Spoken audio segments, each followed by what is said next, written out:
Olá, muito boa tarde a você que nos acompanha aqui pelo Notícias Agrícolas e aguarda pelas informações do mercado internacional lá na Bolsa de Chicago. Um dia negativo para os preços, quedas aí em torno de 12 pontos nos principais vencimentos, exceção o primeiro vencimento maio que teve recuo de 4,5 pontos, fechou acima dos 15 dólares, 15,17 foi o fechamento maio. Mas o milho fechou no vermelho e o trigo também fechou com quedas menores de 2 a 3 pontos nos principais vencimentos, mas também de forma negativa lá na Bolsa de Chicago. Para entender essa movimentação, depois de uma tentativa de recuperação dos preços aí nas últimas sessões, a gente vai conversar agora com o meu amigo Enio Fernandes, consultor em agronegócio lá da Terra Agronegócios, falando com a gente direto lá de Rio Verde, Goiás. Seja bem-vindo, Enio, obrigado por nos ajudar a entender um pouquinho mais o mercado. O mercado aí veio tentando recuperar aquelas perdas fortes anteriores, até se recuperou bem, né, Enio, nas últimas sessões. Hoje, um dia negativo. Movimento esperado, movimento dentro do previsto, algum fator que justifique essa movimentação, enfim, o que você viu no mercado hoje? Conta pra gente, seja bem-vindo. Alexandre, é um prazer estar aqui, sempre bom falar com você e com o seu pessoal. Mas vamos lá. Em verdade, era até esperada essa realização de lucros, né? O mercado subiu muito em pouco tempo e concentrado. O mercado ele nunca tem uma tendência única e exclusiva. Mesmo quando ele está caindo, ele para, dá uma respirada, depois ele volta a cair. Nas altas, a mesma coisa. Nós voltamos, se você lembrar, quando a soja começou a perder o valor de Chicago, ela estava entre 15 e 15,50 bushels points. Ela estava 15,28 quando ela começou a exercer quedas seguidas. E ele bateu 15,22. E agora, uma realização de lucro era esperado. Agora, o que vai acontecer com o mercado? O que pode influenciar o mercado daqui para frente, Enio? Os principais fatores negativos de produção, que é a produção da América do Sul, já foram colocados sobre a mesa, né? O Brasil vai ter a safra próxima de 150 milhões de toneladas, aí depende de qual consultoria se segue, tem várias projeções aí. Nós tivemos uma colheita muito complicada, com chuva na colheita, chuva nos portos, dificuldade logística, a soja mais precoce, esticando o ciclo, e ela chegando junto para colher com a soja de ciclo médio, um acúmulo logístico, e isso também está se arrefecendo, né? E o que vai contar agora? Agora os olhos do mercado viram para os norte-americanos, para os solos norte-americanos, para ver como vai ser o plantio da safra norte-americana. Se nós tivermos um plantio, agora eles estão plantando milho primeiro, né? O Texas já plantou 52% de sua área de milho, Oklahoma plantou mais de 40% de sua área de milho. Isso no total é só 3% da safra norte-americana de milho, mas mostra que o sul dos Estados Unidos já começou a plantar. Agora o mercado vai olhar como vai ser o desenvolvimento da safra de milho, que vai influenciar o preço da soja. Se o desenvolvimento da safra de milho for ágil, for rápido, for consistente, tudo indica que a área de milho deve ser maior que a área de soja, algo perto de 92 milhões de acres, né? E isso tira a possibilidade da soja roubar a área de milho. Então, os preços da soja devem ficar fortalecidos.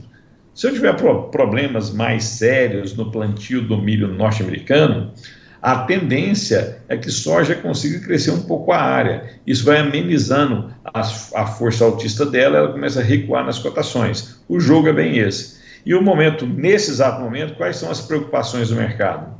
Nós estamos vendo uma frente fria, uma nevasca muito forte em Wisconsin, North Dakota, Sul Dakota, Minnesota. Essas regiões, elas estão sobre um regime climático muito frio. E aí, Alexandre, se você pegar, indo para o final do nosso comentário, se você pegar a área plantada dos Estados Unidos, a projetada pelo USDA, de 92 milhões de acres, frente à temporada passada, é um aumento de quase 3 milhões de acres. Mas quando eu desseco isso por estado, somente North Dakota, Sul Dakota e Minnesota, esses 3 estados vão aumentar 1,5 milhões de acres. Então, de tudo que vai aumentar nos Estados Unidos, esses 3 estados vão aumentar em 50% da área a mais que foi referente ao ano passado. Por isso é tão importante que o plantio nessas regiões ande bem. Bom, ok, a gente entendeu que o andamento do plantio do milho vai determinar o real tamanho da área de soja. Mas vamos tomar como verdade, Enio, os números divulgados pelo último relatório do USDA. O que indica aí uma produção americana um pouquinho acima de 120 milhões de toneladas, 122, 123, se eu não me engano.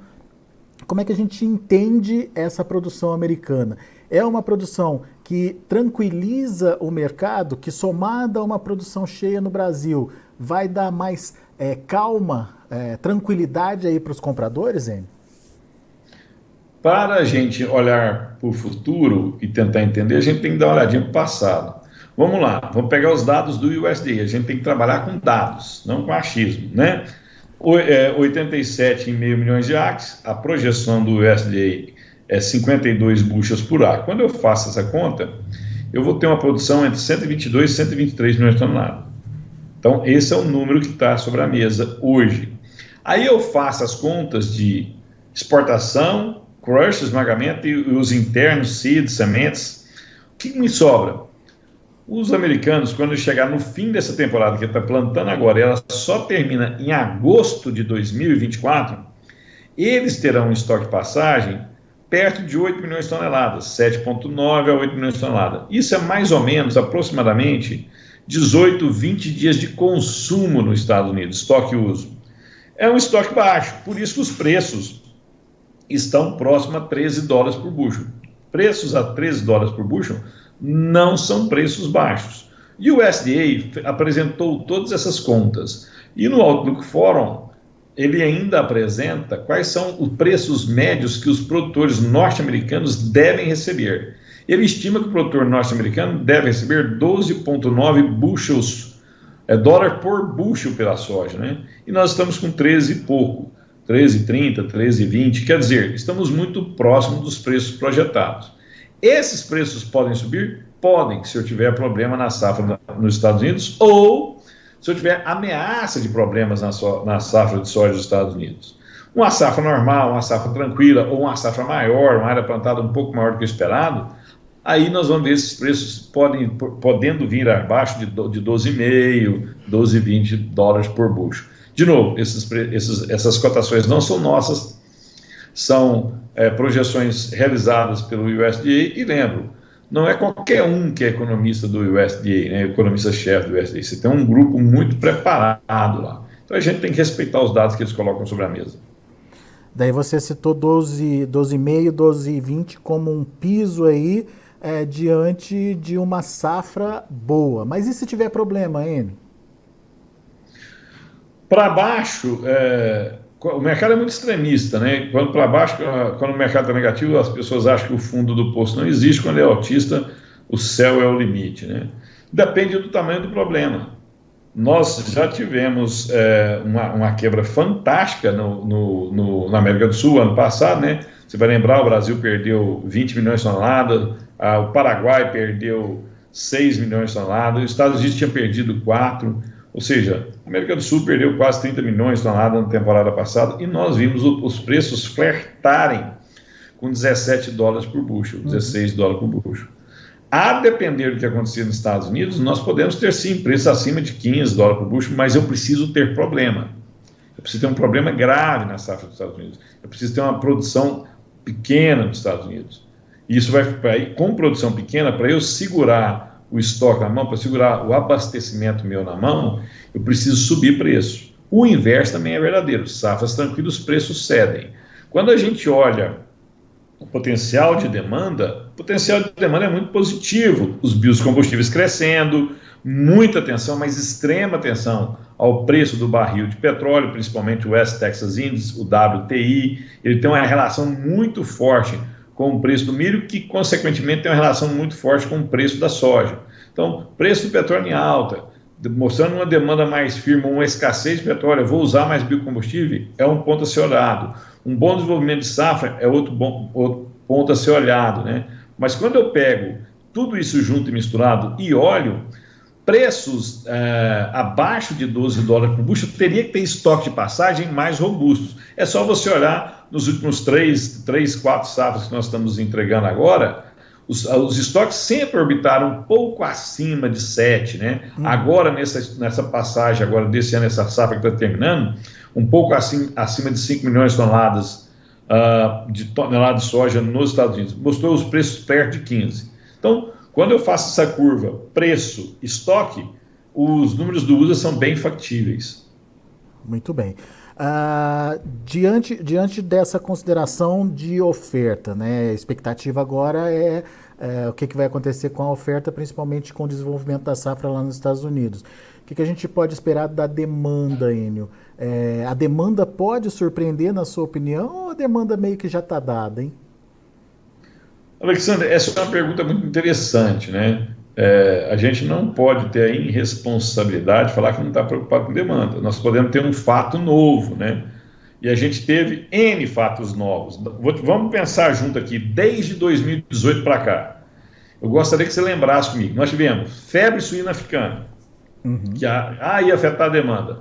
Os preços, eles estavam muito baixos, começaram a subir. Nós tivemos uma falsa vaca louca, uma vaca louca atípica em 2021, tivemos de novo vaca louca em 2022, gripe aviária em várias regiões do mundo, né? Nós estamos tendo a América, todo o continente americano repleto de gripe aviária, só o Brasil que ainda não relatou caso nenhum. E, Alexander, nesse momento, tivemos um Covid muito forte, que todo mundo achou que ia afetar a demanda. Eu estou te colocando na mesa a guerra, né? A guerra na Ucrânia, né? Tivemos guerra na Ucrânia, mas olha no caso da demanda, né?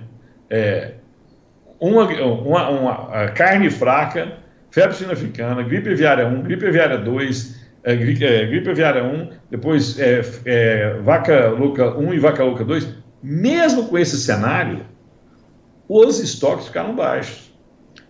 Consequentemente, os preços em dólar ficaram acima da média. Não tenho nada na mesa que me faça enxergar que nós vamos ter um problema de demanda. Se a demanda é fraca, os preços cedem, mas eu antecipo compra. No final do dia eu vou ter estoques baixos de novo. Eu só consigo resolver essa questão de estoque se eu tiver superávit de produção sempre. Brasil batendo recorde, Estados Unidos batendo recorde e Argentina batendo recorde. Não é isso que aconteceu nas últimas safras. Então, não vejo essa questão de demanda extremamente preocupante. Tanto é que, de novo, relatei uma série de problemas aqui e os preços se comportaram durante todo esse período de 10 dólares para cima, que não são preços baixos. Agora, a gente tem uma diferença aí, né, Enio, dos preços praticados agora para os preços previstos, provisionados, digamos aí, para novembro, que é a safra nova nos Estados Unidos, de $1,50 até $2 por bushel aí. Isso dá uma indicação que vai ser talvez um ano, como você falou, de preços ainda bons, mas diferenciados, menores aí do que a média dos últimos anos, Enio? Com certeza, porque, de novo, o ano passado, o Brasil, vou recapitular, os Estados Unidos tinha perdido, do potencial de safra dele, tinha perdido 4 milhões de toneladas, depois veio o Brasil, perdeu 20 milhões de toneladas, era para ser 145, colhemos 125, Paraguai perdeu 6 milhões de toneladas e a Argentina também perdeu algo perto de 4, 5 milhões de toneladas. Então nós tivemos a safra 21-22, uma perca muito robusta na América do Sul, que é a principal produtora de soja do mundo. Mais da metade de toda a soja do mundo sai dos solos da América do Sul. Quando eu pego todos os 3 principais produtores de soja, Brasil, Argentina e Estados Unidos, 87% da soja do mundo está nesses 3 países. Então eu tenho que comprar aqui.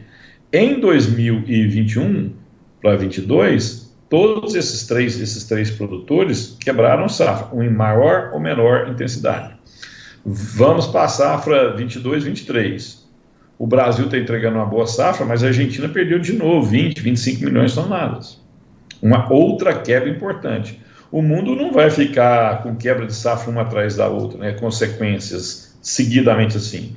Então, lá na frente, a gente olha uma safra americana perto de 123, outra safra brasileira boa e uma safra argentina boa. Ninguém planta projetando perdas. Por isso que os preços estão orbitando perto de $13 por bushel. Isso é o planejamento. Caso realmente o Brasil entregue, primeiro, os Estados Unidos escolhem uma safra boa, acima de 122 milhões de toneladas. Depois o Brasil entregue mais uma safra, acima de 150, 153 milhões de toneladas. E a Argentina entregue outra safra de 45, 48 milhões de toneladas. Por mais que tenha demanda, a oferta está corrigindo os estoques baixos. E esses estoques baixos vão se elevando, os preços vão descendo, para eu estimular essa demanda. Então, estoques baixos, eu preciso contrair demanda e o único remédio que isso pode acontecer é com preços altos. Estoques mais confortáveis, eu preciso estimular a demanda. E para eu estimular a demanda, eu necessariamente preciso de preços mais baixos. Muito bem. Tem algumas perguntas chegando aqui, Enio. Eu queria já aproveitar que a gente está falando dessa situação aí dos preços, para repassar uma pergunta do Laerte lá de Goiás, de Tumbiara, Laerte Carra. Gostaria de saber por que o preço da soja está em baixa, Enio. Enfim, a gente tem aí os fundamentos que justificam, mas vamos explicar direitinho aí para o Laerte o que está acontecendo? Vamos lá, Laerte. Nós tivemos uma tempestade perfeita. Você em Goiás, Goiás começou a colher soja em janeiro, né? O que aconteceu com essa soja precoce, essa soja do Mato Grosso, essa soja goiana? Ela esticou o ciclo. Algum motivo fez com que ela esticasse o ciclo. Uma soja que era para ser colhida com 100 dias, 105 dias, ela foi ser colhida com 115, 120 dias. Aí eu tive o primeiro problema. Eu não tive aquela demanda, eu não tive aquela oferta no começo, que a safra foi começando lentamente, depois vai crescendo. Ela atrasou. Quando essa soja precoce chegou, outras sojas de ciclos médios chegaram. Então eu tive um acúmulo de entrega. Esse foi o primeiro problema. Segundo problema, depois que essa soja ficou pronta, nós tivemos um volume de chuva muito forte em fevereiro. Março foi um mês de extremamente chuvoso no Centro-Sul. Isso eu tenho dois problemas. Me atrapalha eu colher essa soja, que eu preciso que faça sol para essa soja secar, para as colheitadeiras retirarem ela do campo. O produtor, com medo dessa soja dele perder no campo, começou a contratar mais caminhões do que ele necessitava, e ele paga um frete maior do que as trades, ele paga o frete da escassez, né, do desespero, ele paga um frete muito acima do mercado. Os caminhoneiros saem do trecho levar para o porto, levar para outras regiões, e vão atender os caminhoneiros, vão atender os produtores, ficaram parados lá esperando essa soja sair. E aí eu tenho uma diminuição de oferta logística. Mesmo assim, essa soja não saiu porque chovia bastante. Então eu já tenho o segundo e terceiro problema juntos. E eu tenho um quarto problema. Choveu muito nos portos. Choveu no Porto de Rio Grande, choveu no Porto de Paranaguá, choveu nos portos no litoral brasileiro. Nós temos um problema. A gente opera com tempo aberto. Quando chove, eu tenho que fechar o porão do navio, eu não consigo estivar. Então, essa chuva também atrasou o carregamento nos portos. Portos que tinham uma determinada performance não conseguem ter essa performance. Aí eu tenho problema na colheita, problema no transporte e problema de carregar os navios. O que aconteceu? As traders contratam esses fretes antecipadamente. Ninguém espera a safra para fazer o contrato. E o contrato, ele tem cláusulas. Uma das cláusulas é take or pay. Eu vou chegar lá, eu preciso carregar. Você vai ter que pagar o frete de qualquer jeito. Esse é um problema. Segundo, o navio chegou, ele ficava 10, 15 dias para carregar, ele ficou 30, 40 dias para carregar. Isso tem um custo desse navio parado, chama demurge. Os demurge cresceram. As empresas tendo que pagar demurge, tendo que pagar essa baixa performance, tendo que pagar o custo logístico maior, o que ela faz? Ela minimiza o preço da soja. Isso sai do grão. Por isso nós vimos prêmios muito abaixo. Nós tivemos relatos de prêmio de 80 abaixo, 70 abaixo, 90 abaixo. Fazia décadas que você não tinha prêmio 80 abaixo, 90 abaixo. É um excesso de oferta concentrado. O que está acontecendo agora? Agora, esse fluxo da soja do campo para os armazéns começa a diminuir. Só que eu tenho um outro e último problema que eu gostaria de citar.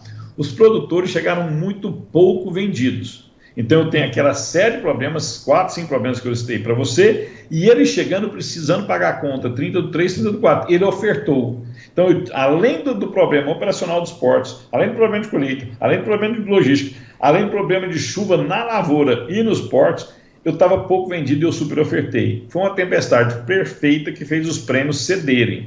Mesmo assim, Chicago mostrando que estava, Chicago orbitando perto de 15 bushels points, mostrando que eu não tenho soja no mundo sobrando, mas eu tenho soja sobrando no Brasil naquele espaço concentrado. Tanto é que quando eu começo a olhar os prêmios para agosto, setembro, julho, eles estão bem melhores que agora, porque lá o fluxo vai ser melhor.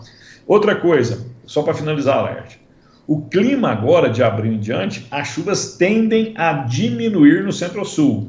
Os portos devem operar a pleno. Problemas de chuva nos portos vão ter? Vão, mas não vão ser tão chuvosos quanto foi em março. Isso otimiza a operação dos portos. E com isso, a gente vai ter um maior fluxo logístico. Muito bem. Enio, você diria que para o Brasil esse pior momento aí já passou? Esse momento de concentração de oferta e pressão sobre os preços? Quando a gente fala isso, eu tenho que entender os pilares que formam o preço da soja. O primeiro pilar é preço de Chicago. O segundo é prêmio. O terceiro é dólar. E eu tenho mais um, que é o meu custo logístico, meu custo de despesa. Uhum. Vamos começar do mais óbvio para o menos óbvio. A tendência agora é dos fretes cederem, porque os produtores vão parar de colher. Nós já estamos com 75% da soja colhida. Daqui a poucos dias, a totalidade da soja no Brasil vai estar colhida. Então, essa disputa pelo caminhão já começou a diminuir, os fretes já caíram. Então, esse aqui é um componente do preço da soja. Nos fretes, eu acredito que o pior momento, quer dizer, o problema de frete mais caro já passou. Segundo que forma o preço, são os prêmios. Acabei de explicar que o mercado já está sinalizando prêmios melhores ou não tão ruins daqui para frente. Então o mercado está me mostrando que das 4 pernas, 2 parece que o pior momento já passou. Aí sobrou Chicago. Chicago, nós temos que olhar o comportamento da safra dos Estados Unidos. Se eu tiver uma safra que traga segurança ao demandador, o demandador, quem precisa desse grão, vai comprar o mínimo necessário, abastecendo o Brasil, mas guardando um pouco para se abastecer da soja norte-americana em novembro, dezembro, porque lá já vai ter soja nos Estados Unidos. Hoje não tem muito pouco, mas lá na frente eu vou ter essa oferta. Então ele vai comprar o mínimo necessário para ele equilibrar suas compras, para não inflacionar preço, para tentar comprar um máximo de soja brasileira a um preço competitivo, como também comprar a soja americana lá na frente. Então, aqui, se a safra for tranquila, eu tenho um sinal de alerta. Só que eu tenho que lembrar que quebramos safra na Argentina. A Argentina vai precisar importar soja. E ela vai importar soja do lugar que é mais competitivo. É lógico que o lugar mais competitivo é a soja brasileira. Então, nós vamos ter um enxugamento nós vamos ter um bom volume de soja brasileira indo para a Argentina, que não iria em condições normais de temperatura e pressão.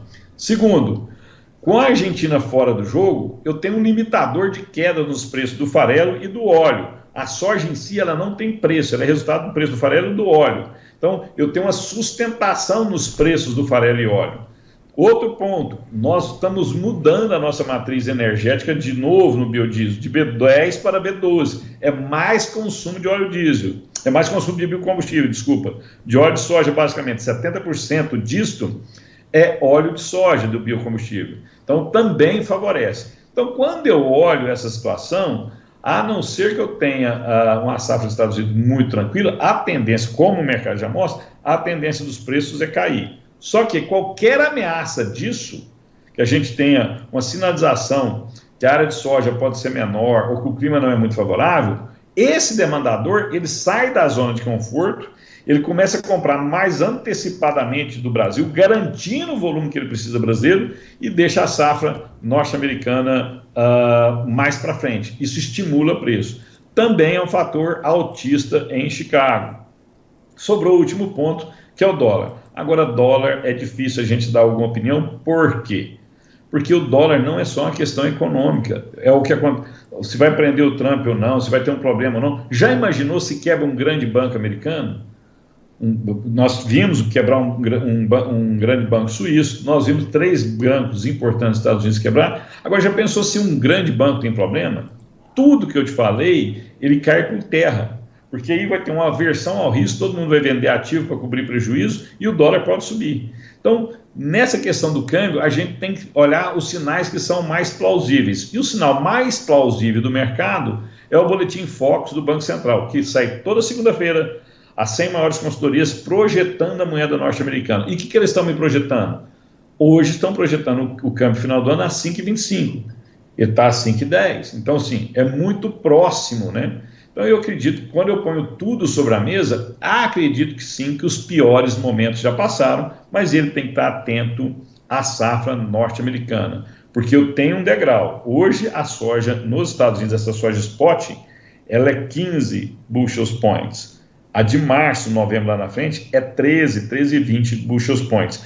Entre esse meio aqui, eu tenho um prêmio que está muito depreciado, mas mesmo quando eu anulo tanto o prêmio futuro como o prêmio agora, a tendência da curva é de queda no longo prazo. No curtíssimo prazo, não. É na mão do clima dos Estados Unidos.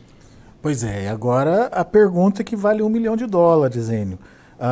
Aliás, o Mauro Mercúrio, de Caloré, lá no Paraná, faz a pergunta. E o Rafael de Oliveira também faz uma pergunta na mesma linha. A do Mauro é a seguinte: boa tarde, eu vendo a soja agora ou espero mais? E a pergunta do Rafael é a seguinte: para quem pode, seria interessante esperar para vender? Boa pergunta, e a gente não foge da resposta. Vamos lá, primeiro eu vou responder o Mauro, eu vendo agora ou não? E aí eu vou emendar já na resposta do Rafael. São respostas diferentes para as pessoas diferentes. Vou te dar um exemplo. Tem aproximadamente quase 38%, 40% da soja brasileira já foi redeada, já foi vendida, já foi protegida. Consequentemente, falta 60% dessa soja a ser vendida. Você não vendeu nada.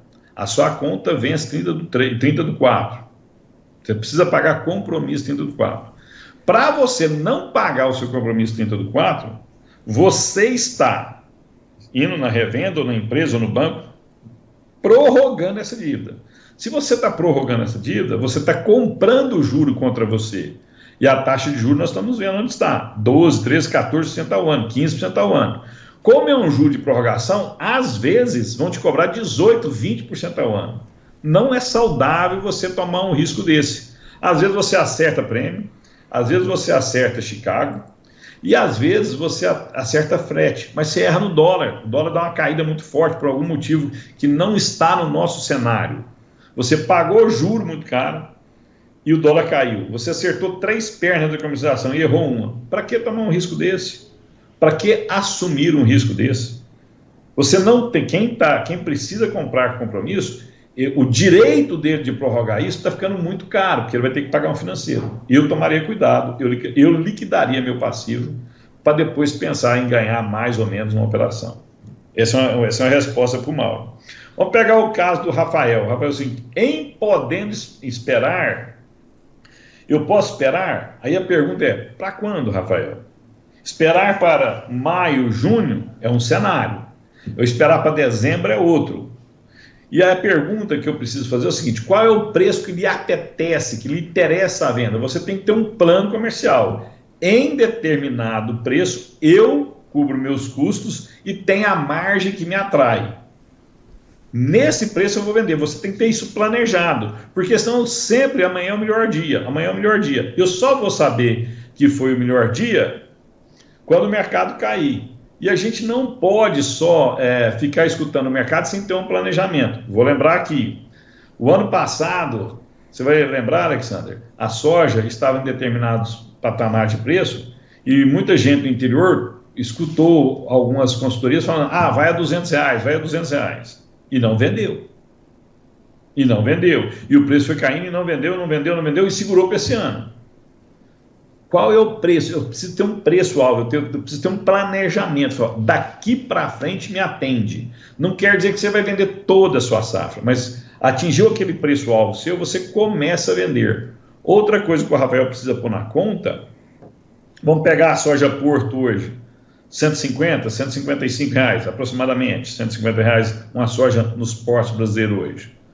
Ao vender, eu ganho, e aplicando o dinheiro no mercado financeiro, eu ganho todo mês R$1,50 de juro. Então, às vezes, eu vendendo agora e aplicando esse dinheiro, eu já tenho esse preço-alvo que eu planejei. Às vezes, eu vendendo e a empresa me pagando lá na frente, ela já paga o preço-alvo que eu quero.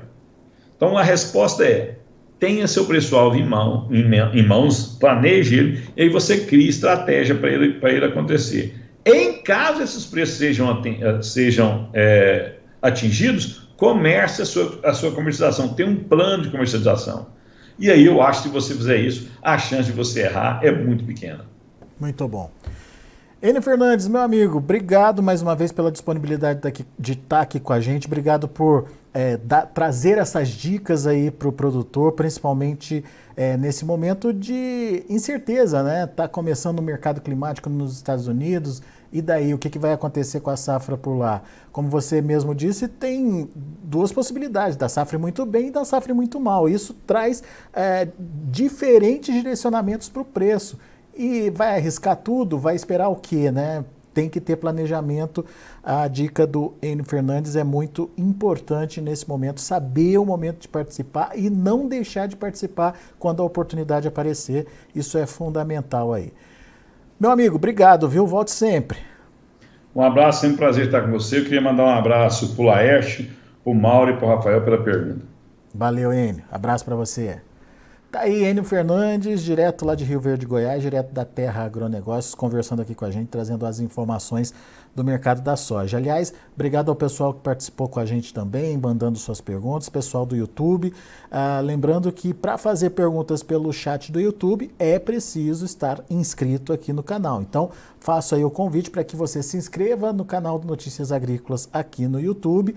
Não esqueça de dar seu like, o seu joinha ali, para as nossas conversas, para os nossos boletins aqui. Afinal de contas, ao dar o like, você ajuda a gente a distribuir melhor essas informações para mais gente, mais produtores que tem aí a necessidade de ter informação aí em tempo real. E também não esqueça de acionar o sininho ali. O sininho é uma notificação de que tem boletim ao vivo do Notícias Agrícolas acontecendo. Então, sempre que você deixa o sininho acionado, o boletim ao vivo acontece no Notícias Agrícolas e o YouTube avisa você que está no ar essa entrevista. Então, para você poder acompanhar em tempo real aí os nossos boletins também. Combinado? Vamos lá então, vamos ver como encerraram os preços lá na Bolsa de Chicago para soja, milho e trigo. Olha aí, a soja para maio, 15 dólares e 17 centes por bushel, perdeu 4,5. Mas olha o julho, perdeu 12,25 a 14 dólares e 82 centes por bushel. O agosto, 14 dólares e 28 centes por bushel, queda de 12 pontos. Setembro também perdendo 12 pontos, fechando a 13 dólares e 51 centes por bushel. Vamos ver o milho. Para maio, 6,53, perdendo 4 pontos. Para julho, 6 dólares e 28 centes por bushel, queda de 9 pontos. A mesma queda para setembro, que fechou a 5,69. E para dezembro, 5 dólares e 60 centes por bushel, recuo de 7,5 pontos. E para finalizar, temos o trigo, que também perdeu hoje, fechou de forma negativa para maio com 2 de queda, a 6,91. Para julho, quase 3 de baixa, fechando a 7 dólares e 4 centes por bushel. Para setembro, 7 dólares e 16 centes por bushel, perdendo 3 pontos. E para dezembro, 7 dólares e 34 centes por bushel, recuo de 3,5 pontos. São os números de hoje, já de fechamento do mercado. A gente fica por aqui, agradeço a sua atenção e a sua audiência. Na sequência, tem mais entrevistas para você. A gente vai discutir um pouquinho do que está acontecendo, o impasse que está acontecendo em relação àquela tributação do agro cobrada pelo governo do estado. STF pediu para parar aí o processo um pouquinho. A gente vai entender na sequência, na conversa com um especialista. Acompanhe com a gente.